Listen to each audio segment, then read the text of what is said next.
नमस्कार सभी दोस्तों को। दोस्तों, आज की मेरी कहानी है तेनालीराम की कहानी और कहानी का शीर्षक है कि अंगूठी चोर। मगर दोस्तों, आपसे निवेदन है कि आप हमारे चैनल पे अगर पहली बार विजिट कर रहे हो तो प्लीज़ हमारे चैनल को लाइक शेयर सब्सक्राइब जरूर कर ले। जी हाँ दोस्तों, महाराजा कृष्णदेव राय एक कीमती रत्न जड़ित अंगूठी पहना करते थे। जब भी वह दरबार में उपस्थित होते थे अक्सर उनकी नज़र अपनी सुंदर अंगूठी पर जाकर टिक जाती थी। राजमहल में आने वाले मेहमानों और मंत्री गणों ने भी बार बार अपनी इस अंगूठी का जिक्र किया करते थे। एक बार राजा कृष्णदेव राय उदास होकर अपने सिंहासन पर बैठे थे, तभी तेनालीराम आ पहुंचा। उन्होंने राजा की उदासी का कारण पूछा।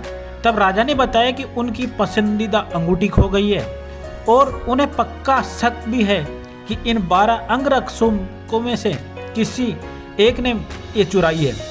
क्योंकि राजा कृष्णदेव राय का सुरक्षा घेरा इतना चुस्त होता था कि कोई चोर उचक्का या सामान्य व्यक्ति उनके नज़दीक नहीं आ सकता था। तेनालीराम ने तुरंत महाराज से कहा, मैं अंगूठी चोर को जल्द ही पकड़ लूंगा। यह बात सुनकर राजा कृष्णदेव राय बहुत प्रसन्न हुए। उन्होंने तुरंत अपने अंगरक्षकों को बुलवा लिया। तेनालीराम बोले, राजा की अंगूठी आप 12 अंगरक्षकों में से किसी एक ने ली है, लेकिन मैं इनका पता बड़ी आसानी से लगा लूँगा।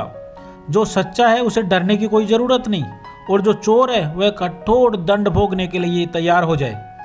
तेनालीराम ने बोलना जारी रखा, आप सब मेरे साथ आइए, हम आपको काली माँ के मंदिर ले जाना चाहते हैं। राजा बोले, ये कर रहे हैं तो तेनालीराम चोर का पता लगाना, हमें मंदिर के दर्शन नहीं करने।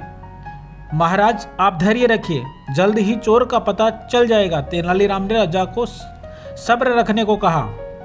मंदिर पहुंचने पर तेनालीराम पुजारी के पास गया और उन्हें कुछ निर्देश दिए। इसके बाद उन्होंने अंगरक्षक से कहा, आप सबको बारी बारी से मंदिर में जाके माँ काली की मूर्ति के पैर छूने और फौरन बाहर निकल जाना है। ऐसा करने से माँ काली आज रात सपन में मुझे उस चोर का नाम बता देगी।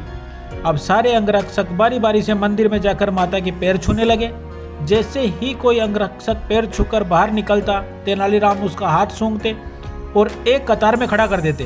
कुछ ही देर के अंदर सारे अंगरक्षक एक कतार के अंदर खड़े हो गए। महाराज बोले, चोर का पता तो कल सुबह लगेगा, तब तक इनका क्या किया जाए? नहीं महाराज, चोर का पता तो लग चुका है। ये जो 7वें स्थान के ऊपर खड़ा अंगरक्षक ही चोर है। ऐसा सुनते ही वह अंगरक्षक भागने लगा, पर वहां मौजूद सिपाहियों ने उसे धर दबोचा और कारागार में डाल दिया। राजा और बाकी सभी लोग आश्चर्यचकित थे कि तेनालीराम ने बिना सौपन देखे कैसे पता कर लिया कि वही चोर है। तेनालीराम सबकी जिज्ञासा शांत करते हुए बोले, मैंने पुजारी जी से कल काली माँ के मंदिर में पैर के नीचे सुगंधित इत्र छिड़कवा दिया था, जिसके कारण से जिससे भी माँ के पैर छुए उसके हाथ में वही सुगंध आ गई। लेकिन जब 7वें अंगरक्षक के हाथ महके नहीं और कोई खुशबू नहीं आई तो उसे पकड़ जाने के डर से काली माँ की मूर्ति के पैर ही नहीं छुए। इसीलिए वह साबित हो गया था कि उसी के मन में पाप था और वही चोर है। राजा कृष्णदेव राय एक बार फिर तेनालीराम की बुद्धिमान के कायल हो गए और उन्हें स्वर्ण मुद्रिकाओं से सम्मानित किया। दोस्तों, इस कहानी से ये शिक्षा मिलती है कि आप अपने ठंडे दिमाग से अगर किसी चीज़ पे गहर मनन करते हो तो उसका आप पता लगा ही लेते हो। जिस प्रकार से तेनालीराम ने अपनी बुद्धिमत्ता से चोरों को किस प्रकार से पकड़ा। जी हाँ दोस्तों, कैसी लगी आपको ये कहानी? अगर आपको ये कहानी अच्छी लगी तो प्लीज़ हमारे चैनल को लाइक शेयर सब्सक्राइब जरूर करें, ताकि आपको आगे भी मिल सके ऐसे ही प्रेरणादायक वीडियो। तब तक के लिए जय हिंद।